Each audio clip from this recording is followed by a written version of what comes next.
7 নম্বর form জমা দেওয়া নিয়ে তোলপাড়া হয়েছে গোটা বাংলা। আর এবার নদিয়ার কল্যাণীতে বিজেপির বিধায়ককে বাধা দেওয়া হচ্ছে। এই মুহূর্তে সেই ছবি দেখাচ্ছি রিপাবলিক বাংলাতে ফার্স্ট অন। দফায় দফায় উত্তপ্ত হচ্ছে পরিস্থিতি। কল্যাণীতে বিজেপির বিধায়ককে বাধা দেওয়া হচ্ছে। মহকুমা শাসকের অফিসের বাইরে একেবারে তুলকালাম কাণ্ড।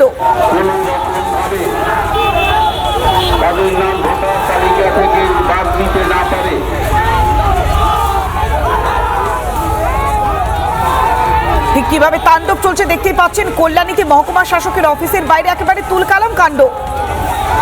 7 নম্বর ফর্ম, সেই 7 নম্বর ফর্ম জমা দেওয়াকে কেন্দ্র করে বারবার উত্তেজনার সৃষ্টি হচ্ছে বাংলার বিভিন্ন প্রান্তে। আর এবার কল্যাণীতে বিজেপির বিধায়ককে বাধা দেওয়া হচ্ছে। বিজেপি কর্মীদের সঙ্গে বচসায় জড়িয়ে পড়ছে তৃণমূল।